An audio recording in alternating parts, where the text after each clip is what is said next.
Hello दोस्तों, स्वागत है एक और नई वीडियो में नए इन्फॉर्मेशन के साथ।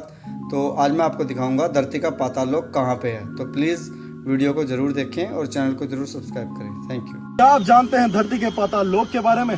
प्रणाम, मेरा नाम है विजय जमलोकी और मैं केदारनाथ से हूँ। उत्तराखंड के पिथौरागढ़ जिले में गंगोली हाट के पास में ही एक गुफाओं का समूह है जिसे पाताल कहा जाता है, पाताल भुवनेश्वर। तो चलिए मेरे साथ पाताल भुवनेश्वर की सैर पर। सबसे पहले जब आप पाताल भुवनेश्वर पहुंचेंगे तो गुफा से 200-300 मीटर ऊपर वृद्ध भुवनेश्वर के आपको दर्शन करना अनिवार्य है। यहाँ पर केदारनाथ शिवलिंग का प्रतिरूप है, उसके दर्शन कीजिए और आगे बढ़िए। अब आप पाताल भुवनेश्वर की गुफा में एंट्री करने जा रहे हैं। जैसे ही आप एंट्री करते हैं सबसे पहले आपको दर्शन होते हैं शेषनाग के। ऐसे लगता है शेषनाग ने मानो अपने फन पर पूरी पृथ्वी का भार उठा रखा है।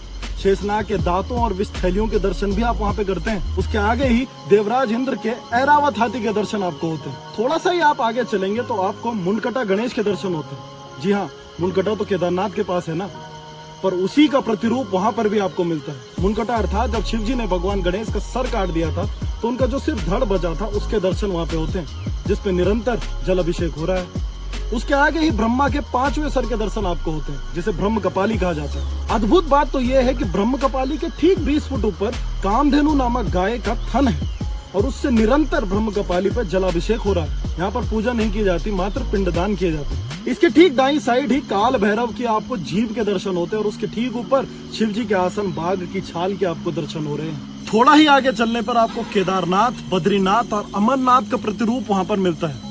मैं तो भौचक्का रह गया था ये देख के कि केदारनाथ के समान तिकोना शिवलिंग वहीं पर है, अमरनाथ के समान शिवलिंग वहीं पर है और बद्रीनाथ जी के दर्शन आपको वहीं पर हो रहे हैं। अब आगे जब आप चलते हैं तो बाईं तरफ को शिव जी की जटाएं हैं जिनसे निरंतर जल अभिषेक हो रहा है 33 कोटि देवी देवताओं पे, और उसके ठीक दाईं साइड को अमृत कुंड है जिसकी रक्षा हंस स्वयं कर रहा है और हंस की प्रतिमा के दर्शन भी आपको साक्षात रूप से होते हैं। यहीं पर आपको चारों युग सतयुग, द्वापर, त्रेता और कलयुग के दर्शन होते हैं। कलयुग का जो पिंड है वो सबसे बड़ा और कहते हैं कि जब वो धीरे धीरे बढ़ रहा है और जब अपने चट्टान जो उसके ऊपर है उसको छू जाएगा, पृथ्वी वहीं पर विनाश की ओर अग्रसर हो जाएगी। आगे चलते चलते फिर आप पहुंचते हैं मुख्य पाताल भुवनेश्वर के शिवलिंग पर। शिवलिंग के ठीक ऊपर दाईं साइड को ब्रह्मा, विष्णु, महेश की प्रतिमाएं हैं। तो अद्भुत चमत्कारी बात यह है कि पूरी गुफा में पानी है। विष्णु जी और शिव जी की मूर्ति पर भी लगातार जल का अभिषेक हो रहा है। बस ब्रह्मा जी की जो प्रतिमा है वो सूखी है, उस पर जल का अभिषेक नहीं होता, क्योंकि शिव जी का ब्रह्मा जी को श्राप है कि तुम्हारी कभी पूजा या अभिषेक नहीं होगा। यहाँ से अनगिनत गुफाएं हैं, मात्र एक नहीं। कोई गुफा वृंदावन को निकलती है,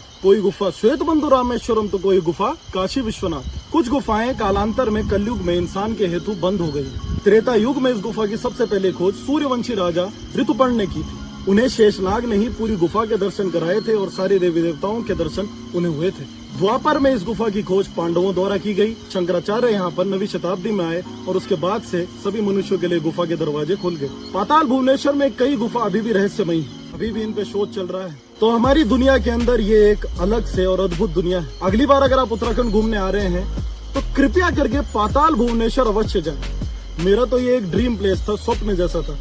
पाताल भुवनेश्वर के दर्शन हुए और मैं कृतार्थ हुआ। अपना इतना रिच हेरिटेज और कल्चर अवश्य देखिए। अगर वीडियो अच्छा लगा तो इसे ज्यादा से ज्यादा शेयर करें। ऐसी अद्भुत चमत्कारी या ईश्वर की महिमा ही कही है आपको, इस जगह के बारे में सब लोगों को बताएं। ऐसी और वीडियो के लिए फॉलो करें।